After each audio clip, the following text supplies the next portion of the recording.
Hydrogen से आप लोगों को पता है वाटर बनता है, हाइड्रोजन की हेल्प से फॉर्मूला H2, हाइड्रोजन यूज हो रहा है, तो अब हमें वाटर के बारे में पढ़ना है। आप लोगों ने सुना होगा कई बार कि भाई वाटर इम्प्योर होता है।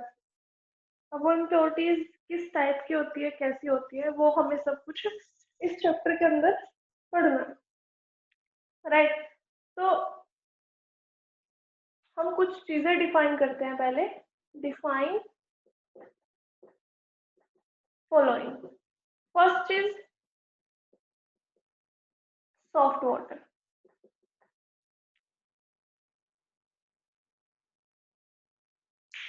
एक होता है हमारे पास सॉफ्ट वाटर, सेकेंड होता है हमारा हार्ड वाटर। अब सॉफ्ट वाटर और हार्ड वाटर में क्या डिफरेंस होता है, जैसे कि कई बार आप लोग पहाड़ों पे घूमने गए हो, आपने देखा हो वहाँ का पानी कैसा होता है कि हम अपनी बॉडी पे अगर साबुन लगाते हैं तो वो साबुन उससे उतरती नहीं है, वही चिपकी रह जाती है। लेकिन हम जो नॉर्मली यहाँ पर, जहाँ पर हम रह रहे हैं ग्राउंड स्टेट पे, जो पानी यूज करते हैं उसमें क्या होता है, हम हर रोज साबुन लगा के नहाते हैं, मतलब वो साबुन उतर जाती होगी तभी तो हर रोज लगा पाते हैं, अगर चिपकी रह जाए तो हर रोज थोड़ा ना लगा पाएंगे। तो सॉफ्ट वाटर सिंपली अगर हम डिफाइन करें, सॉफ्ट वाटर होता है वाटर दैट प्रोड्यूस लेदर, जो साबुन के साथ झाग बना दे, that is our soft water. और जो झाग ना बनाए, दैट इज हार्ड वाटर। तो इसमें हम लिख सकते हैं water that produce water that produce leather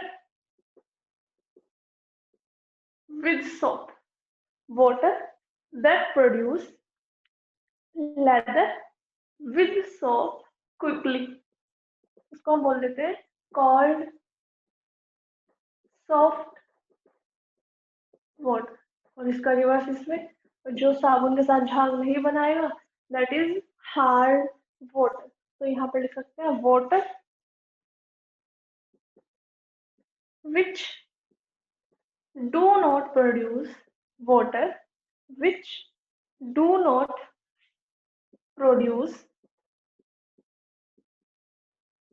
leather with hard water is called, sorry, water is called hard water। उसको हम क्या बोलते हैं, हार्ड वाटर। अब जो ये हार्डनेस होती है, ये हमारे पास दो टाइप्स की होती है। एक होती है हमारी परमानेंट हार्डनेस, और एक हमारे पास हार्डनेस होती है that is our temporary hardness. नाम से ही पता चल रहा है टेम्परेरी और परमानेंट। टेम्परेरी मतलब जो चली जाए, और परमानेंट जो ना जाए। जो हमारी टेम्परेरी हार्डनेस होती है ना, वो सिंपली वाटर को बॉईल करने से ही चली जाती है।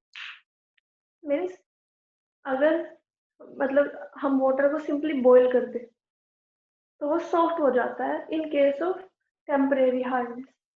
लेकिन अगर हम परमानेंट हार्डनेस की बात करें, परमानेंट हार्डनेस बॉइलिंग के बाद भी रिमूव नहीं होती, उसके लिए हमें मेथड सप्लाई करने पड़ते हैं, और वो मेथड भी हम पढ़ेंगे कौन कौन से।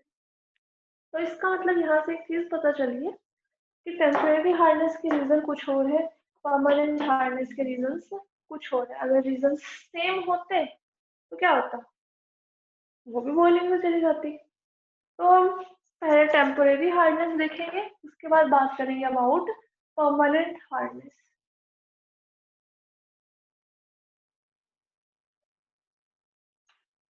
तो सबसे पहले हम बात करते हैं टेम्परेरी हार्डनेस की।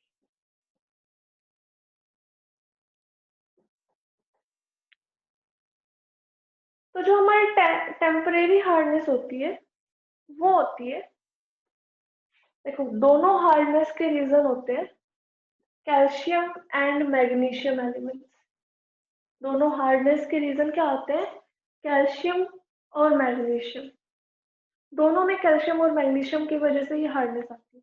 बस परमानेंट में कैल्शियम और मैग्नीशियम के कुछ और कंपाउंड्स हैं, और टेम्पोरेरी में कैल्शियम एंड मैग्नीशियम के कुछ और कंपाउंड। तो हम यहाँ पर देखेंगे, अब टेम्परेरी हार्डनेस की बात कर रहे थे हम, कि जो टेम्परेरी हार्डनेस होती है ना, वो होती है due to presence of bicarbonates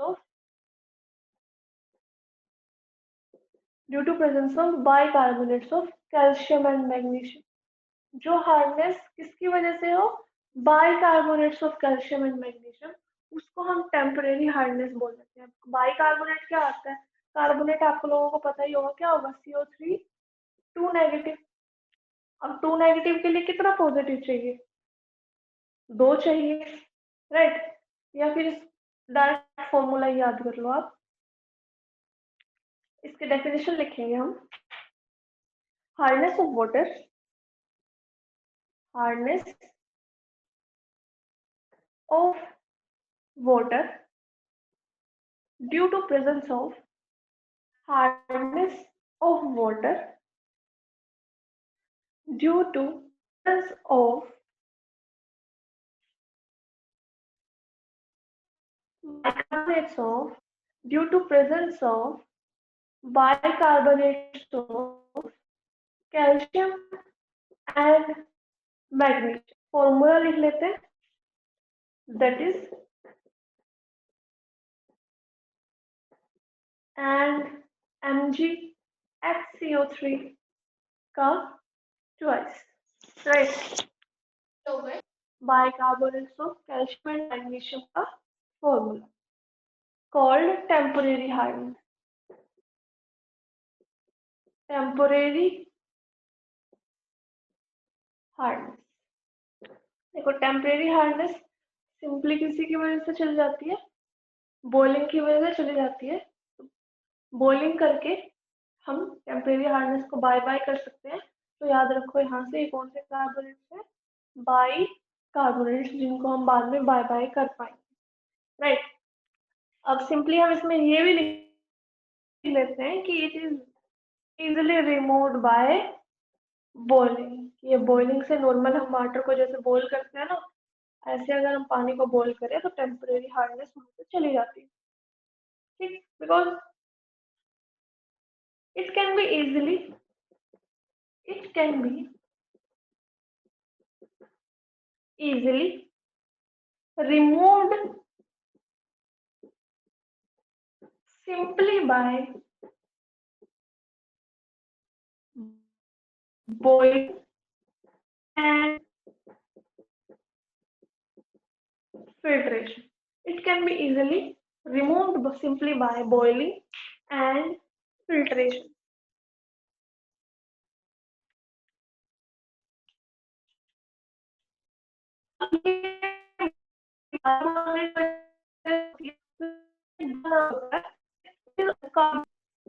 carbonate hardness.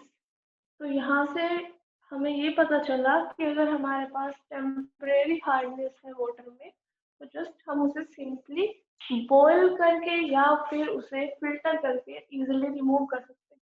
अब बात करते हैं परमानेंट हार्डनेस।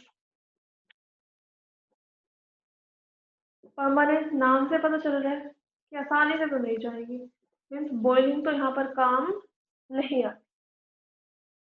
और जो परमानेंट हार्डनेस के लिए सब्सटेंसेस रिस्पॉन्सिबल है, वो होते हैं हमारे chlorides and sulphates of calcium and magnesium. जो हमारी परमानेंट हार्डनेस होती है, the hardness this hardness of water is due to, किसकी वजह से होगी, due to the presence of chlorides, मतलब कैल्शियम एंड मैग्नीशियम को क्लोरीन के साथ substance, and sulphates of calcium and magnesium, जो है हमारे CaCl2, MgCl2, CaSO4, MgSO4। ये सारे सब्सटेंसेस रिस्पॉन्सिबल किसके लिए है? परमानेंट हार्डनेस के। तो अगर ये सारी चीजें प्रेजेंट है वाटर में तो दैट उसकी वजह से परमानेंट हार्डनेस होगी। और अगर हमारे पास बाइकार्बोनेट्स प्रेजेंट है तो वो रिस्पॉन्सिबल होते हैं हमारे लिए टेम्परेरी हार्डनेस के लिए, right. Called permanent hardness, called permanent hardness, right. तो ये बात हो गई इसकी परमानेंट हार्डनेस। अब परमानेंट हार्डनेस क्यों बोला जाता है इसे? Because it cannot be, because it can not be removed simply by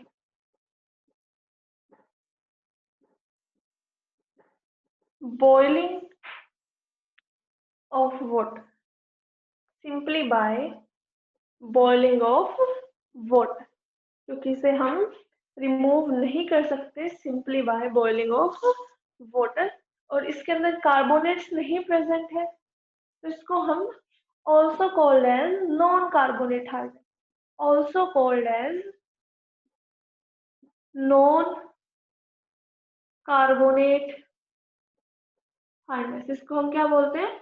non carbon hardness भी बोलते हैं क्योंकि इसके अंदर कार्बोनेट्स नहीं प्रेजेंट। इसको हम कार्बोनेट हार्डनेस क्यों बोलते हैं? क्योंकि इसके अंदर बायोकार्बोनेट्स प्रेजेंट होते हैं, राइट। अब देखो, टेम्परेरी हार्डनेस को तो रिमूव करने के हमें मेथड साथ साथ ही मिल गए कि by boiling and bye filtration वो रिमूव हो जाती है। अब परमानेंट हार्डनेस है जो हमारी, वो कैसे रिमूव होती है वो देखना है। और ये बहुत ज्यादा इंपॉर्टेंट क्वेश्चन है और आपके एनसीईआरटी का भी है।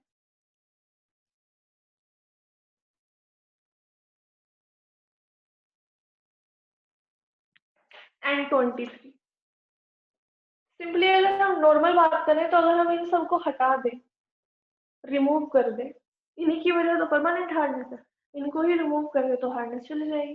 तो इनको रिमूव करने का हमें अब मेथड देखना है और मेथड का नाम है हमारा सिंथेटिक आयन एक्सचेंज, या फिर इसको हम रेजिन मेथड भी बोलते हैं। क्वेश्चन लिख लो, डिस्कस द प्रिंसिपल। एनसीईआरटी का 23 क्वेश्चन है, बहुत इंपॉर्टेंट है। Discuss the principle of, discuss the principle of softening of water. Discuss the principle of softening of hard water, hard water by synthetic ion exchange, by synthetic ion exchange, resin method, resin method, या फिर इसका दूसरा नाम है organic ion exchange method, organic ion exchange method.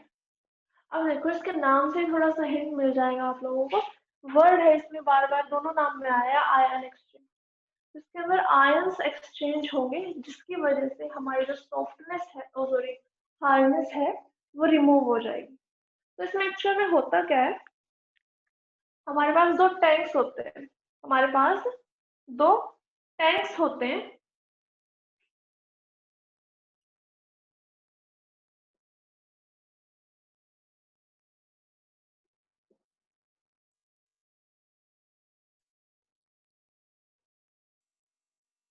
ये रहे हमारे दो टैंक्स,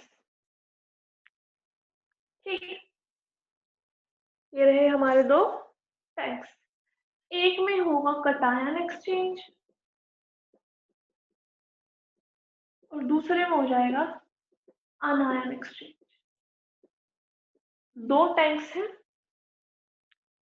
दो टैंक्स में क्या होगा, एक में कटायन एक्सचेंज होगा हमारा, कटायन एक्सचेंज होके जो पानी है वो इस वाले टैंक में चला जाएगा।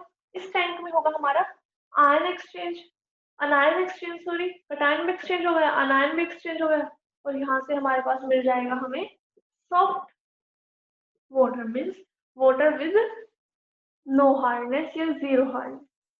अब कटायन एक्सचेंज कैसे करना है, हमें कटायनिक पार्ट कैसे एक्सचेंज करना है वो देखना है, फिर अनायनिक एक्सचेंज कैसे करना है वो चीजें हमें देखना है। जो कटायन एक्सचेंज होगा हमारा होगा वो सी से कटायन और सी से ही carboxylic acid COOH, right. Reaction देखते हैं इसकी।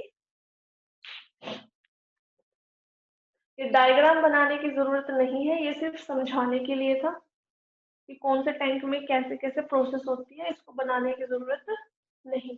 बस सिंपली एक कटायन एक्सचेंज का टैंक होगा हमारे पास, जहाँ पर कटायन चेंज होगी मीन्स पॉजिटिव पार्ट, और एक होगा हमारे पास अनायन एक्सचेंज का टैंक, जिसमें हमारे पास एक्सचेंज होंगे नेगेटिव पार्ट। तो सबसे पहले हम बात करते हैं कटायन एक्सचेंज की। किसकी बात करेंगे? कटायन एक्सचेंज रेजिन की। तो जो हमारा कटायन एक्सचेंज होगा वो होगा with the help of RCOOH, H positive COO negative, right, और ये यहाँ पर CaCl2, ये 2 पॉजिटिव ये 2 नेगेटिव यहाँ पर, ठीक। या फिर हम सिंपली 2 पॉजिटिव, कैल्शियम का पता है ना हमें बस। या फिर इसके लिए हम यूज कर सकते हैं सल्फोनिक एसिड RSO3H, क्या यूज कर सकते हैं? सल्फोनिक एसिड, और ये रहा हमारा हार्ड वाटर जिसके अंदर CaCl2 प्रेजेंट है, राइट। मीन्स या फिर हम कहें कि जो हार्ड वाटर है उसमें जो CaCl2 प्रेजेंट होगा उसके साथ ये रिएक्ट करता है, बाकी और किसी के साथ नहीं रिएक्ट करेगा। CaCl2 के साथ या क्लोराइड साल्ट के साथ ये RCOH या फिर RSO कार्बोक्सिलिक एसिड या सल्फोनिक एसिड रिएक्ट करेगा। अब क्या करना है इसमें, जो हमारा कटायनिक पार्ट है वो एक्सचेंज हो जाएगा, मीन्स इसका नेगेटिव इसके पॉजिटिव के साथ, इसका पॉजिटिव इसके नेगेटिव के साथ जाएगा, सिंपली ये बोल सकते हैं। अब Ca पे है 2 पॉजिटिव साइन और RCOO पर है 1 नेगेटिव, तो फॉर्मूला हम लोगों को बनाना आता ही है, तो इट विल बिकम RCOO का ट्वाइस, और यहाँ पर Ca, जो Ca का 2 पॉजिटिव था वो यहाँ आ गया और इसका नेगेटिव 1 था, ये 1 यहाँ पर है। लिखो ना लिखो एक ही बात है, और साथ में रिलीज हो जाएंगे, ये प्रेसिपिटेट आउट हो जाता है यहाँ पर, मतलब जम जाता है यहाँ पर नीचे टैंक में जम जाएगा, राइट। और साथ में मिलेंगे हमें 2H पॉजिटिव, इसके हमने 2 मॉलिक्यूल्स लिए क्योंकि 2 आया ना यहाँ पे, और साथ में 2Cl नेगेटिव, क्लियर। इसी तरह मैग्नीशियम क्लोराइड साल्ट भी रिएक्ट करेगा, यहाँ पर भी सेम रिएक्शन होगी, MgCl2 क्या होगा, मैग्नीशियम के साथ इसका कंपाउंड बन जाएगा या प्रेसिपिटेट बन जाएगा, प्रेसिपिटेट आउट हो जाएगा, ये भी नीचे बैठ जाएगा, नीचे जम जाएगा, और साथ में रिलीज होगा 2H positive plus 2Cl negative.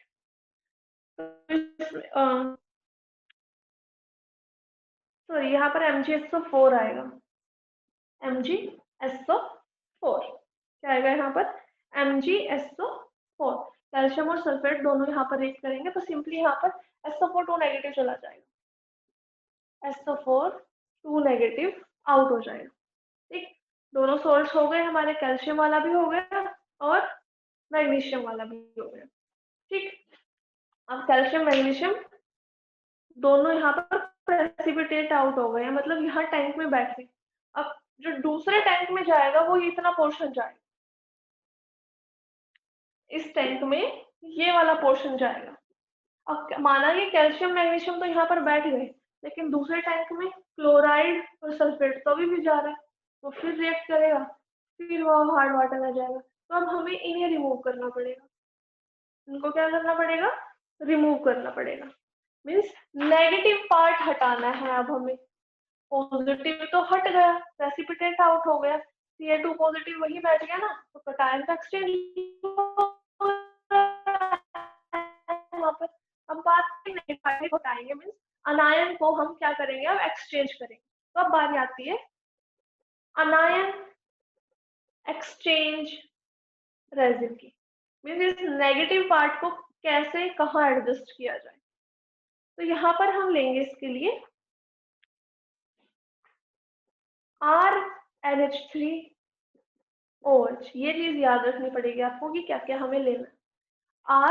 RNH3OH, right. इसके साथ ये नेगेटिव पार्ट रिएक्ट करेगा, Cl नेगेटिव, यहाँ पर हमें मिल जाएगा RNH3OH नेगेटिव चला जाएगा, इसकी जगह Cl आ जाएगा और इसके भी यहाँ पर प्रेसिपिटेट बन जाएंगे। यहाँ पे भी इसके क्या बन जाएंगे, प्रेसिपिटेट, मीन्स ये वहां पर जम जाएगा, ठीक। और साथ में बाहर चला जाएगा OH नेगेटिव। क्या चला जाएगा बाहर, OH नेगेटिव। इसी तरह SO4 2 नेगेटिव के केस में होगा, ये रहा हमारा RNH3OH। अब इसके साथ रिएक्ट करेगा SO4 2 नेगेटिव, OH नेगेटिव जाएगा, SO4 2 नेगेटिव आएगा और उसके अकॉर्डिंगली वैलेंसी डिफरेंट है तो इनका फॉर्मूला चेंज हो जाएगा। RNH3 का ट्वाइस, क्योंकि 2 पॉजिटिव चार्ज है इसका, और यहाँ पर आ जाएगा SO4, क्लियर। और साथ में ये प्रेसिपिटेट हो जाएगा और बाहर चला जाएगा OH नेगेटिव। क्या चला जाएगा बाहर, OH नेगेटिव। तो कटायन एक्सचेंज रेजिन में हम लिख सकते हैं, कटायन एक्सचेंज रेजिन में लिखो कि when cation exchange resin is added, when cation exchange resin is added, it exchange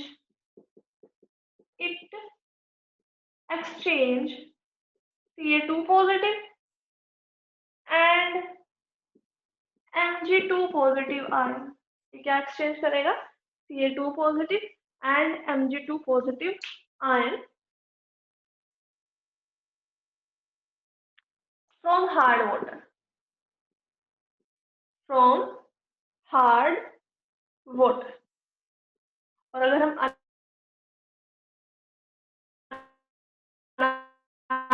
exchange में लिखना कि hard water is true when hard passed through anion exchange resin, when hard water is passed through anion exchange resin, it exchange Cl negative, it exchange Cl negative SO4 negative ion, इसमें ये ion चला गया था और यहाँ पे Cl negative precipitate out हो गया था, right. And water become soft, and water become soft. और दूसरा देखो इस मेथड का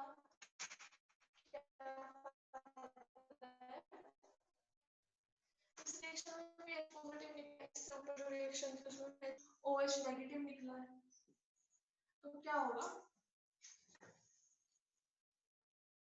H पॉजिटिव और OH नेगेटिव कंबाइन होंगे और क्या बनेगा यहाँ पर, वाटर ही बन जाता है। क्या बन जाता है, वाटर ही बन जाता है।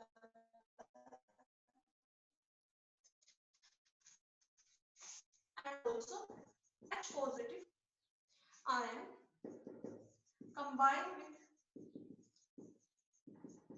OH negative ion to form soft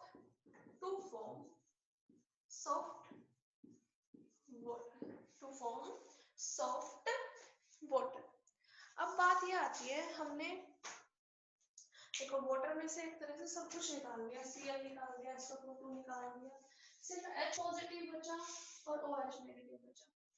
तो इसमें से हमने एक तरह से सारे मिनरल्स निकाल दिए, तो ये हो जाता है हमारा डीमिनरलाइज्ड वाटर। तो क्वेश्चन ये बनता है कि जो डीमिनरलाइज्ड वाटर होता है ये हमारे लिए पीने के पर्पस के लिए सही होता है या नहीं होता। मतलब हम पानी ये पानी हम पी सकते हैं या नहीं पी सकते, बात ये आती है। अब इसमें से आप लोगों को पता होगा अच्छे से कि हमारी बॉडी को काम करने के लिए मिनरल्स की जरूरत पड़ती है। अगर हमें प्रॉपर अमाउंट में मिनरल्स वगैरह नहीं मिलते तो हम लोग बीमार हो जाते हैं। अब इस वाटर में से तो हम सब कुछ निकाल सकते हैं, निकाल चुके हैं। इस वाटर में तो हम सब कुछ निकाल चुके हैं, तो इसलिए हमारे लिए पीने के लिए सही नहीं होता। अगर हमें इसे पीना है, ड्रिंकिंग पर्पस के लिए यूज करना है, तो इसमें हमें फर्दर मिनरल्स ऐड करने पड़ेंगे, देन हम इसको ड्रिंकिंग पर्पस के लिए यूज कर सकते हैं।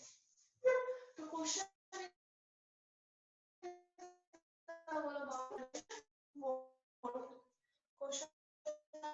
बात करेंगे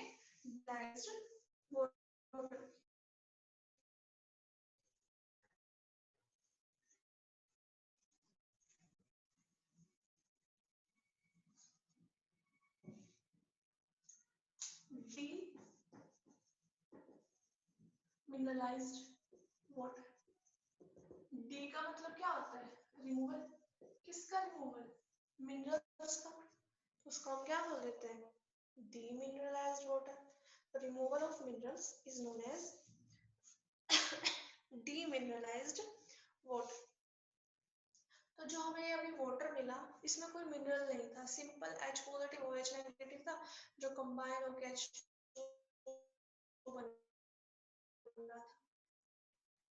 तो एक्सचेंज है और डीमिनरलाइज्ड वाटर देता है। तो the water obtained by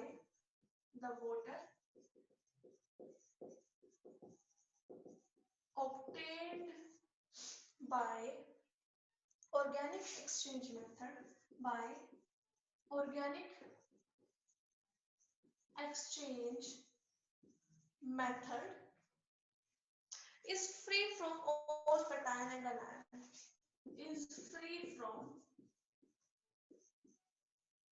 all cation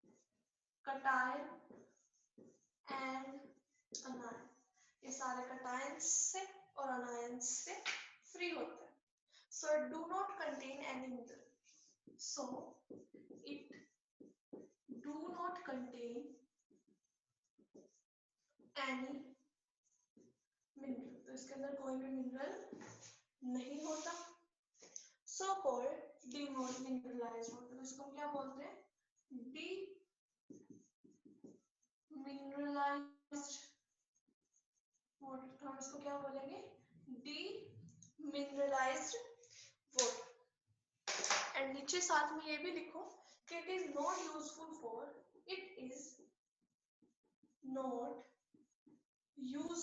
for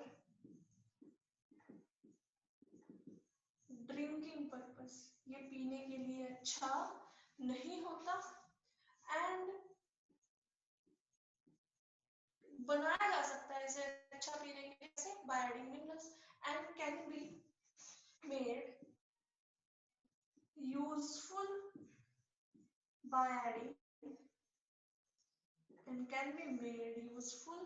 by adding minerals in proper proportion.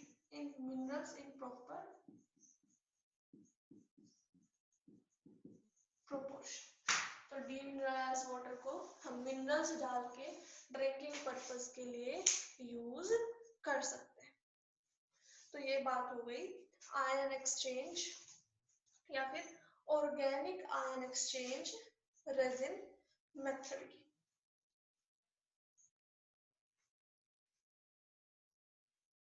अब जो हमने इसमें एलिमेंट्स यूज किए थे RCOH, RNH3OH, इनको हम दोबारा से रीजनरेट भी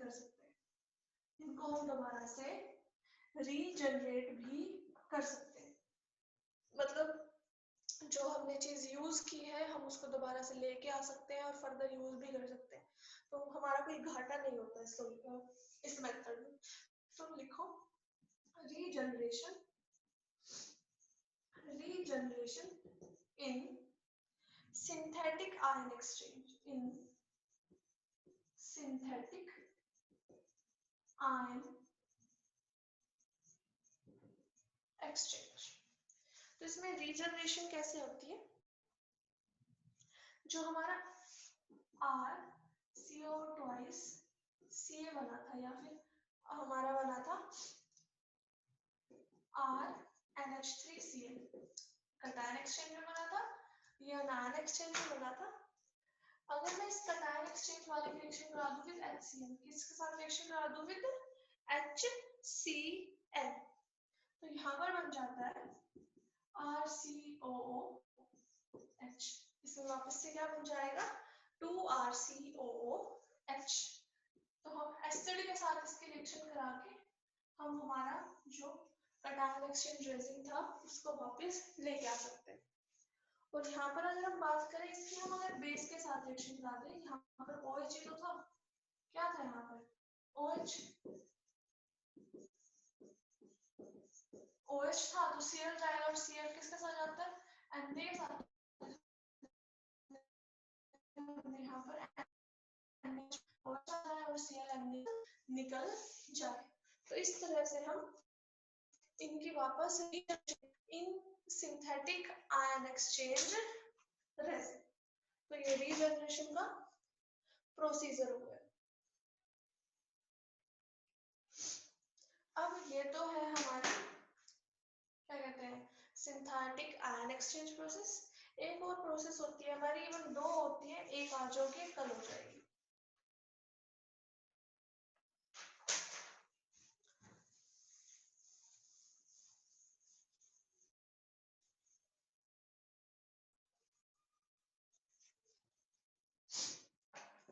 नेक्स्ट प्रोसेस इज ये नेक्स्ट